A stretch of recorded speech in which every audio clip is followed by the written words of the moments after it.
How's it going? Dave here, and in today's video we're going to be talking about slash chords. I'm going to show you what slash chords are and how you can use them in your chord progressions to make your chord progressions sound that much better. So, what is a slash chord? A slash chord is basically any chord that doesn't have the root note in the bass. So, for example, if we had a C chord is notes C, E, and G. If we move the E to the bass, then we have a C/E chord. So the letter on the left is the name of the chord, and then on the right after the slash is the name of the note that's in the bass. With slash chords, they don't just have to be notes within the chord, there could be any note that's not within our chord. So for example, if we have a C chord again, C, E, G, we could put an F in the bass, and that becomes a C/F. Now let's take a look at how we can use slash chords on the guitar. Now the key with slash chords is to realize that the note in the bass likes to resolve to a note that's either the next note in the scale or the previous note in the scale. So for example, if we're playing in the key of C major and the notes are C, D, E, F, G, A, and B, if we have a chord with a F in the bass as a slash chord, then that is going to want to resolve to either a G or an E. Now with that in mind, let's take a look at how we can use some slash chords. So we're going to be using slash chords as passing chords between two main chords in a chord progression. So let's take the chords C and F.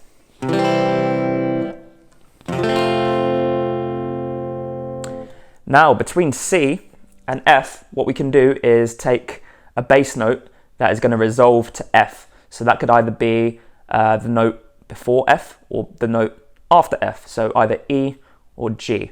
So we're going to take our C chord and let's try E to start off with. We're going to put E in the bass and then resolve to F. That's really cool. That one resolves from E up to F. And what if we resolve from G down to F? So we're going to play a C, then we're going to play a C with a G in the bass and then resolve to F.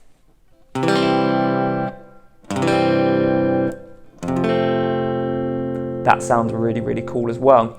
Now let's take a look at some more examples. What if we were playing in the key of C still and we wanted to go from G to C? Well, the note before C is B. So let's try maybe playing a G chord with a B in the bass, then resolve to the C chord. We're not going to play the open positions, we're going to play somewhere else. We're going to play up here. So we're going to play a G chord. Then we're going to play that G chord with a B in the bass. Then resolve to C. We could also try it with the note D, so D resolving down to C. So we'll play a G chord, then play a G chord with a D in the bass, and then resolve on C.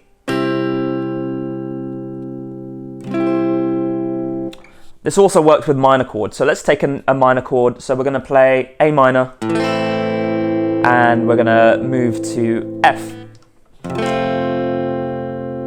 So just like we did with the C chord, we could either play an E in the bass or a G in the bass for our transition chord. So let's play an A minor with a G in the bass, transitioning into F.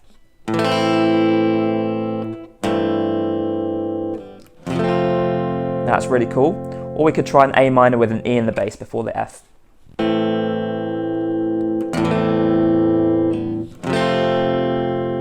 That one works really well as well. I think I prefer the G to the E because it kind of moves in a downward motion. It makes more sense. So now let's apply this to a popular chord progression. So we'll take a 1, 6, 4, 5 in the key of C. That would be C, A minor, F, G. And let's go from C to A minor first. So C to A minor. I think our obvious option here is the B to put in the bass because it's the note in between C and A. So we're going to play C in the bass, B in the bass, and then an A minor chord. So we're going to play a C, then we're going to play a C with the B in the bass, and then move to A minor. Awesome. So then from A minor, we just did this example from A minor to F. So we're going to go A minor with a G in the bass, and then F. So we've got so far C with a B in the bass, and then A minor with a G in the bass, and then an F. So let's try putting our A in the bass for the F chord. So